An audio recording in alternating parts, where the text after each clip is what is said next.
Hey everybody, it's Jochen Hayden, and you're back here with the Desert Wolf versus Whirlaway Ace campaign. This is scenario 1 with stacking limits, and this is the 4th of November, 1942. Let's see what happens.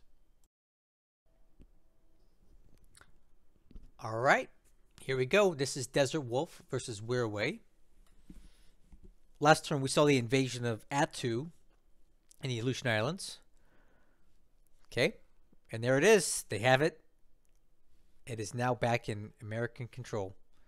The Japanese grabbed Basuanga, which is in the Philippine island chains.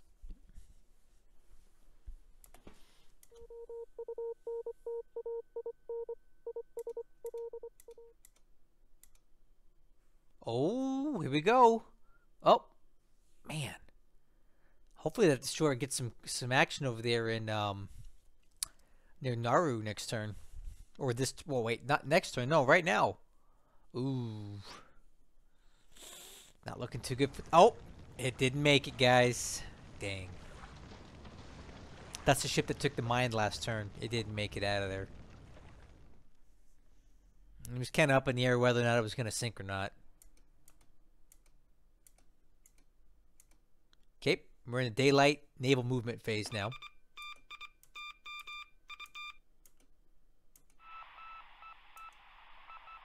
I wonder what's going on with that destroyer out there near Nauru. It's the second day now that it wasn't able to make contact.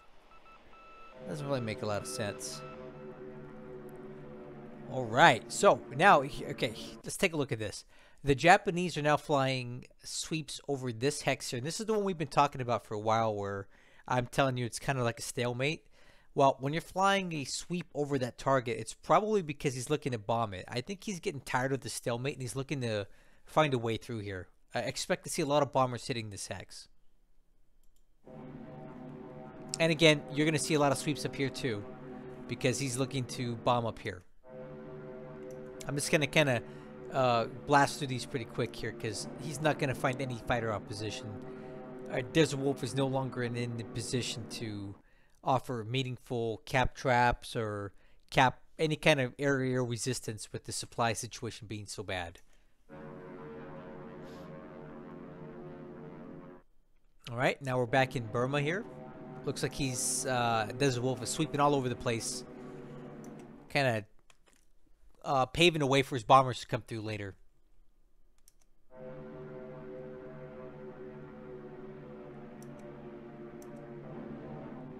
Oh yeah, you can expect something coming into Macon next turn.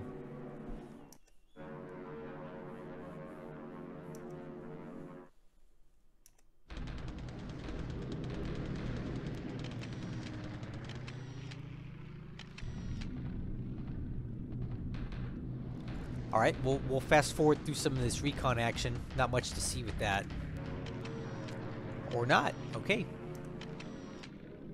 Here's the beginning of the bombing. And just as I expected, Whirlaway is going to target this hex.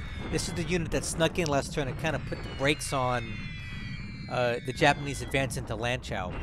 So you can bet that Whirlaway is going to want to blast these guys out quickly to continue on. Yeah, look at all the bombers he's sending at this. He doesn't know exactly what's in this hex, so he has to assume the worst here. Right, there you go. There's the bombers that we were expecting. And it looks to me, see all these Sonyas? I'm thinking these guys are coming back from the Philippines. These are the bombers that were being used on Bataan. And now he's moved them into China. So he's freed up these bombers for this activity here. They don't appear to get much done, though. These bomb loads are pretty pathetic. Okay, again, heavy bomber concentration in this hex. He wants these guys dead.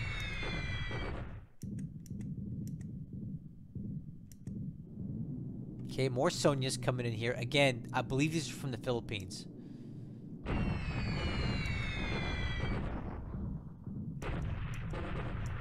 Those Sonya bomb loads are just not getting it done. And that hex is ×3 terrain, which gives some shielding to the units on the receiving end of these bombs.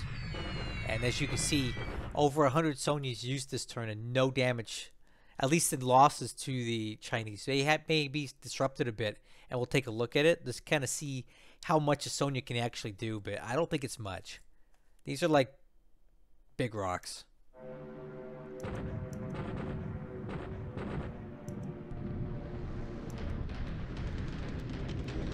Oh, B-17's hitting Macon. Ain't gonna be pretty for the Japanese. Yeah. Man, this is... Macon's gonna be a bloodbath for the Japanese. They were probably better off not even garrisoning it. Garrisoning it. More B-17s hitting Macon. Oh. That ain't good at all, man. Yikes. Look at those losses. This is not good for the Japanese here. All right, let's get a look at what we got here. Road construction, naval guard, air flotilla. That's a waste of a unit. They're dead. Let's see. Is there anything we haven't seen yet? Looks like 2 naval guard units, a road construction unit, and an air flotilla. That's bad for the Japanese to be losing all these troops out here. There's no way they can get them out either.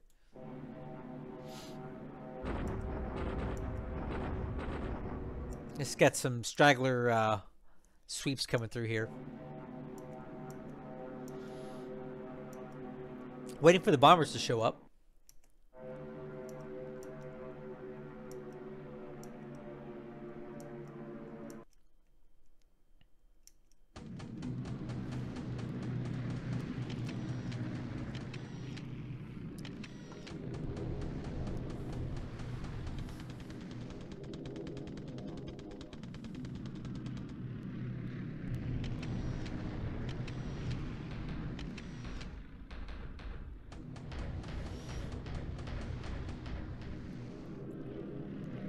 Okay, it looks like we got some spotting going on, or the Americans are doing some recon even north of Macon now.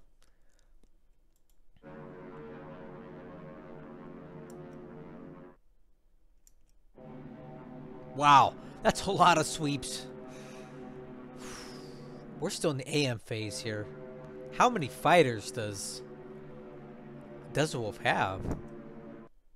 Oh man. Jeez, that air war in Burma is insane. Where are the Japanese at? Are they ever going to show up to fight? Who knows?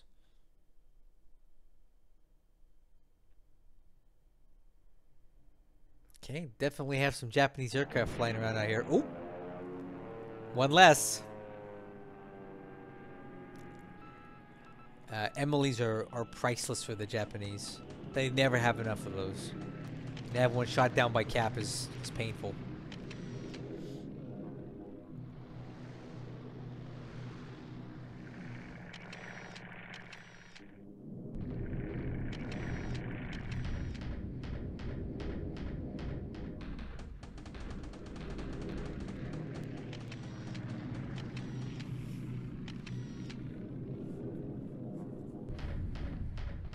All right, here come the bombers. We're in the PM now. These appear to be hitting look, the base at Tungu. Pretty decent hits on that.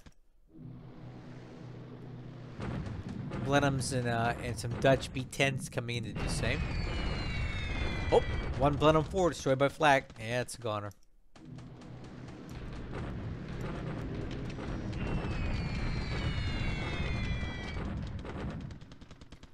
Okay, more coming in. They're doing a good job leveling this base.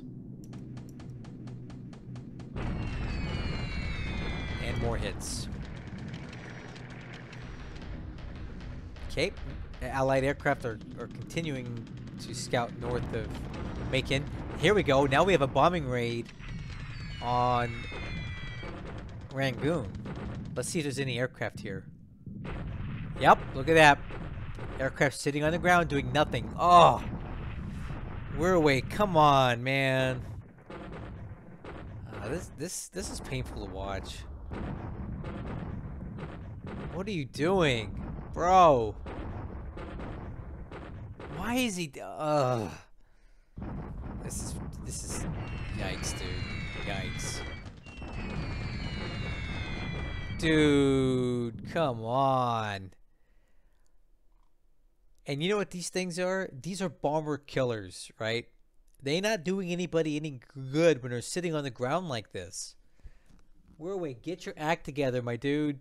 You gotta do better than this. Like, you're literally leaving aircraft on the ground to have those will blow them up. If use them or get them out of there, man. And there you go. Rangoon is leveled. This, I don't get this.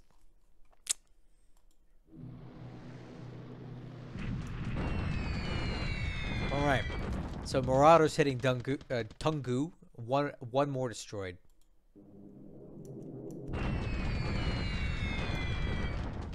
Oh, more pain at Rangoon for the Japanese. Let's see if they get any hits on aircraft here.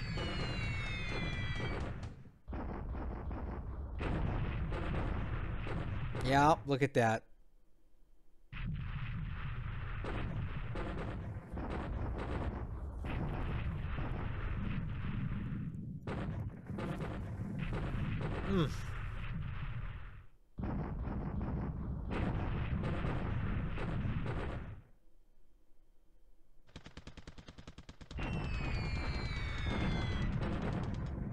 Oh, man. Come on.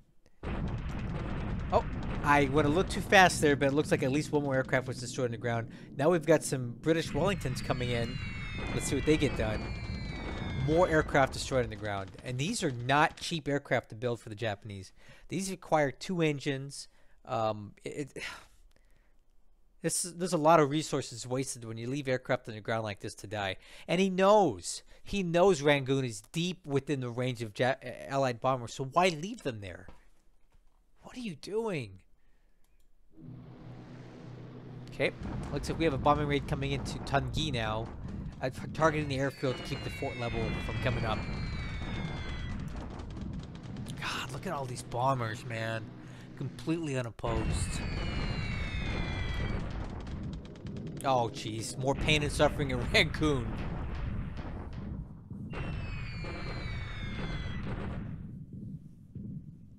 Let's find out how many more aircraft are destroyed here.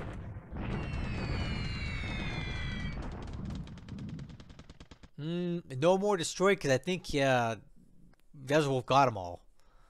There's probably nothing left to blow up. Another bombing raid, unopposed at Tungu. Oh my gosh. More. And another Nick destroyed on the ground. I just don't get it. These are the best aircraft the Japanese have for killing bombers. And they're sitting on the ground. I don't know why I'm getting so frustrated about it. I mean, whose side am I on anyway, right? But seriously, I just don't get it. It's just making me frustrated. For we're away, you know.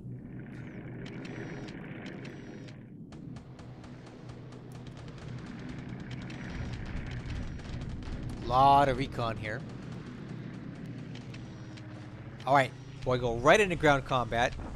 And here we go. The Japanese are attacking this single unit that snuck in just south of Lanchow, and my guess is it's going to get blasted. And if Weirway is smart, he's going to put at least one or more of these units on pursuit to follow these guys directly into the Lanchow, because why not? Let's see what happens here. Yep, there it is. Ah, there it is, in pursuit. Look at that. Very well done by Weirway here. So Weirway takes out the enemy unit with no problems. A lot of casualties for the Chinese. And he got this 116th Division in pursuit. So now that means they're going to follow the retreating unit directly into the next hex. And they're going to kind of get a foothold into Lanchow, right? Kind of sticking their foot, dipping their toes in the water to hold down the fort while the rest of these guys fall in. So, yeah, that was well done by Weirway to do that. So when you go into pursuit mode, though, that means this unit does not participate in the battle. So you have to rely on the rest of these units to get the job done. Okay, and that's not an insignificant amount of AV that's not participating. But smart decision. He follows him in.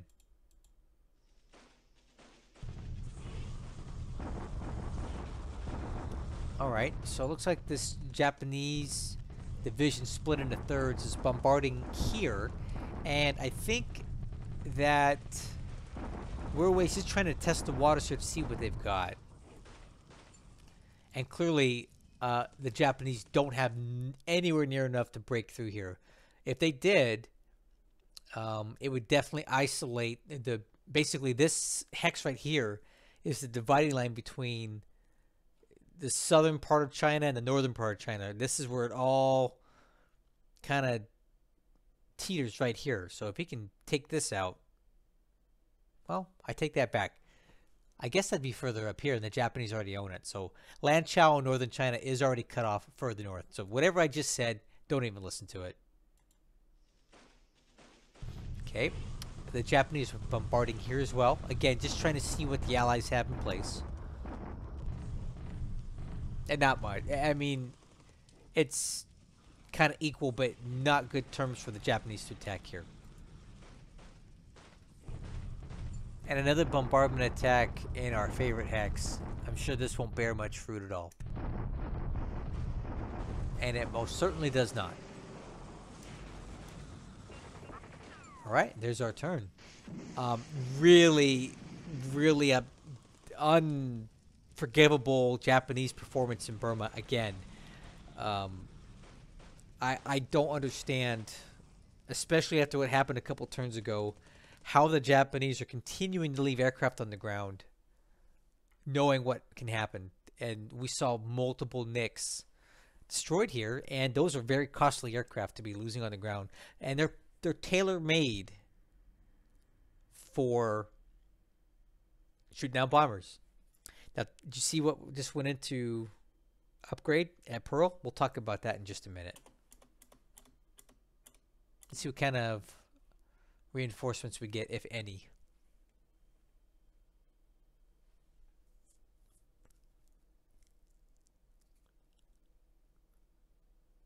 Okay, got a yard minesweeper, a base force, another naval construction unit. Those are always good. Ooh, 2 of them.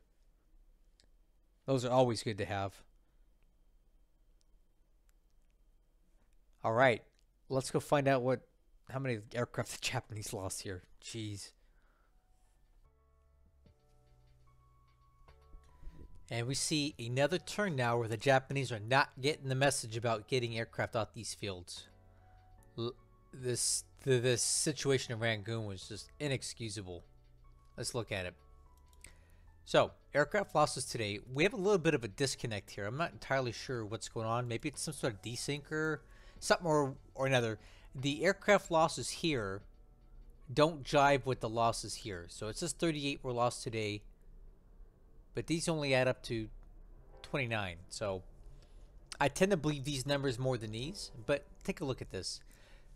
A lot of NICs were destroyed on the ground today, and there's no reason for it. Like, we always gotta know, if you're not gonna fly these aircraft, get them out of there. And this isn't the first time this has happened. I'm seeing a trend here in this campaign. Look at this. If we look at ground losses for the campaign, look at what I'm seeing here. Right, in order of ground losses, highest to lowest. 0, Oscar, Lily, Nick, Lily. The top 4 aircraft are Japanese. Then you have P-40 Warhawks, which I get. It's the most numerous American fighter right now. Then we're back to Topsies. Seagulls, which are a lot of these are probably lost on ships. Then Helen. Then Dina. You see what I'm seeing here? The bulk of the aircraft destroyed on the ground in this campaign are Japanese aircraft. So, Wirraway is no stranger to aircraft losses on the ground, but he still leaves them in place. I don't get it. It's frustrating me on his behalf. All right. Army lost points for this turn. 9 for the Allies versus 2 for the Japanese. Ship sunk. Unfortunately, APD McKean did not survive its encounter with the mine last turn. It sank this turn, taking down its commander with it. What a shame. Overall, the point situation is again in the Allies' favor. They've gained an additional 26 points today against the Japanese, bringing the Japanese win ratio down to 1.631. Not the direction that this needs to be heading in if we're always looking to win this thing. So, I've reviewed the combat report, and the only thing I saw in here that looked noteworthy were the mines that are continuing to be cleared at Bataan. And it was about 3 turns ago that the Japanese took this base, so they're still working diligently to clear these mines out of here so they can open up Manila Bay. Second, there's something I thought was interesting here. 3 different mentions of stuff going on at Paramashiro Jima. Right? We know there's a fortress located there. We see radio transmissions there. And we also see there's a gun battalion at that base. And here's why I think that might be interesting. Let's take a look at this. This is the northernmost island that the Japanese own in their island chains in the Kuril Islands. Plus basically the northeasternmost island facing the Allies now. If it were me, the next place I'd be looking to do some sort of invasion of would be probably the Kuril Island chain. And I would think Paramushiro Jima would be a prime target with its bases being what they are. But we see here that the Japanese have ships here. They've got aircraft here. They have at least a couple ground units. And you can bet with them having expanded the port and the air capacity to what it is, they've built up the fort too. So this is just good information for Desert Wolf to know, like, hey, if you're going to go into Paramushiro Jima, be ready for a big fight because the Japanese have garrisoned it. They have aircraft there. Albeit, I'm sure they're mostly search right now, but who knows. They have ships there and probably a lot of fortifications. So just be careful if you're going in there at this point in the campaign. So, ops report. I thought this was pretty interesting here. The Northampton, Chester, and Chicago have all gone into refit at Pearl Harbor. And I did kind of predict this last turn when the... what is it? The Long Island and friends showed up here at this base. So, I think the reason that he relocated a lot of these ships here was, for one, he didn't really need them in the Aleutian Islands anymore because Attu was the last base he needed to take. And two, I think he wanted to bring these guys in for refits. So if we take a look here at Pearl, we see there's a substantial amount of ships here undergoing refits. And now he just added these Northampton class cruisers to that assortment. So bring them back, get them fixed up, and on top of that, relocate them for the next activity, which I don't have any clue what that will be. So he's got quite the sizable force here at Pearl. Plenty of destroyers, plenty of... Look at all these subs. Jeez, look at all this stuff. Man, hopefully someday I can have something like this. But he has a sizable force here ready to go do battle with the Japanese. I just don't know what he's looking to do with them. All right, let's take a look at the situation in China. And just like I thought would happen, the Japanese blew this unit out. And it was... which one was it? I think it was the 29th Chinese Corps. They're basically shattered now with that disruption. But what I think is interesting here, and I don't quite understand what happened, and maybe Desert Wolf can chime in here. The Japanese had the 116th Division set to pursuit, and they pursued it. So they should have gone into the Lanchow Hex, but I don't see it here. So I don't know why the unit that was sent to pursue did not pursue, it said that they did. So if anybody's familiar with that mechanic of the game and can explain to me why the unit that was ordered to pursue did not do it, I'd love to know why. The Japanese also did some bombardments here and here. I think they're just testing the waters to see what the Allies have in place here. And I think they realize they don't have enough force at this time to break through at any of these locations. We saw the Japanese bombard here, and I believe he brought all the Sonias that were hitting Bataan up here to work on this. So let's see what kind of damage he inflicted with that. And the verdict is not much. So those Sonyas are kind of useless. The bomb load they carry is just too small to really do damage to these units that are located in these ×3 hexes, right? So it makes you wonder as a Japanese, what are you supposed to do with these Sonyas? Because they're really not that useful. They don't add a lot of disruption. They don't cause any casualties. So what do you use them for other than training?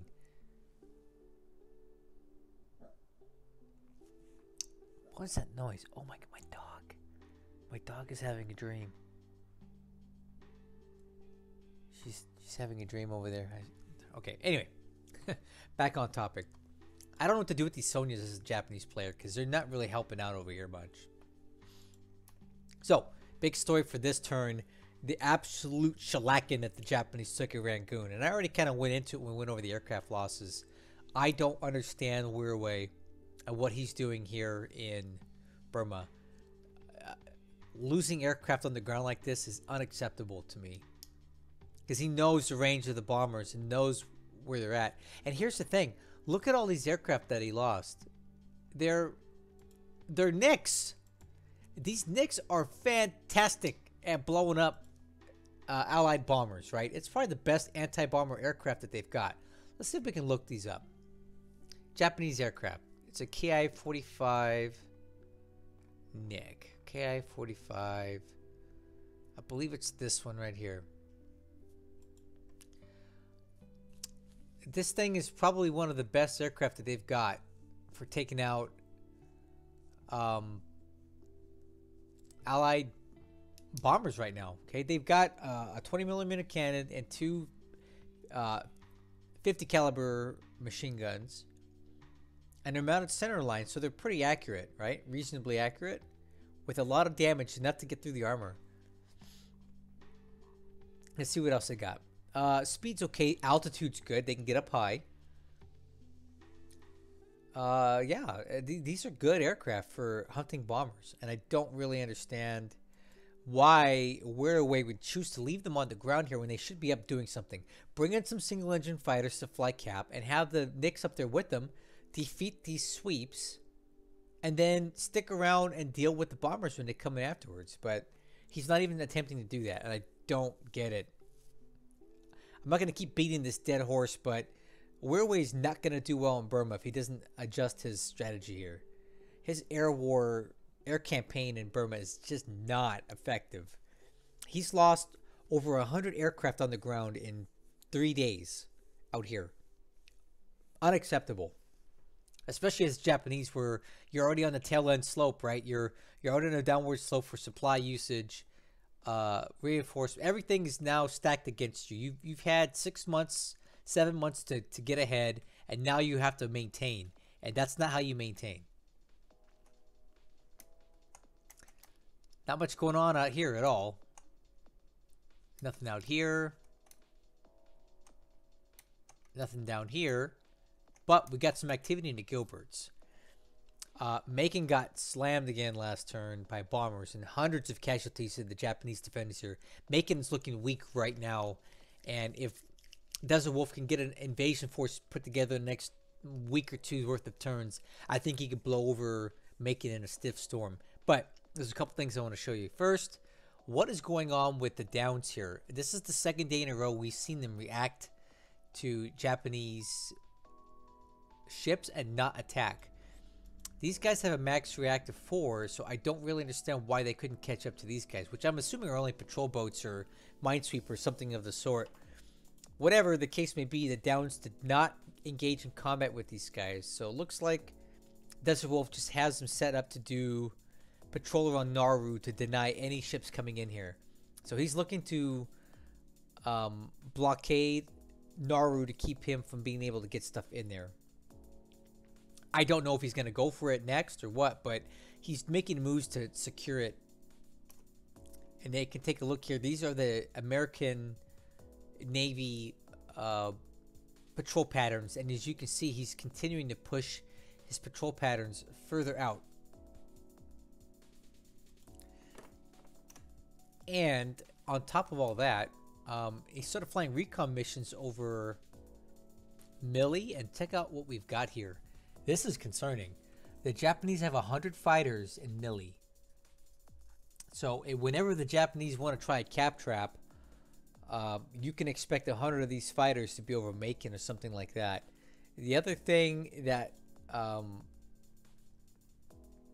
Japanese player here, Wirway, needs to be aware of is Allied bomber range, right?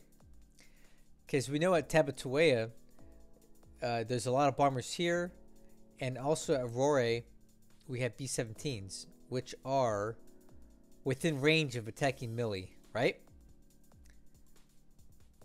It'll be extended range, but they can definitely get there. So I think Wirway needs to be aware of the fact that the bombers are within range of this base, and he needs to do one of two things: get them the heck out of there, or put some dang cap up.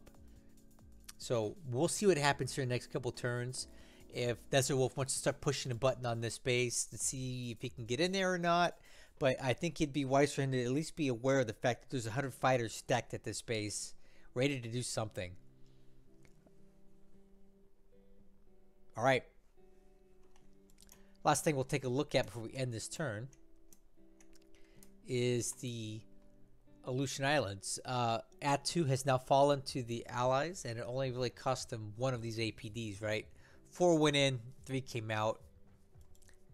And I would guess at this point that Desert Wolf is going to back cap these 2 little dot bases just because he doesn't want to see any red in here. I wouldn't want to see it. He also needs to work on getting some minesweepers in here. I know he's got some. Got some minesweeping here. Needs some fuel. Those guys could do it. He's also got some minesweepers here at ADAC. So sweep these mines, back cap these 2 bases, and then you won't have to look at these 2 little red dots, and we have nice clean lines for the Allies all through the Pacific there. Once he has these 2 little dot bases, he's got nice clean lines. I wish I could say the same about my Lodra campaign. I got red all over the place in the South Pacific right now, and I don't see any let up on that. Anyway, that's the end of this turn.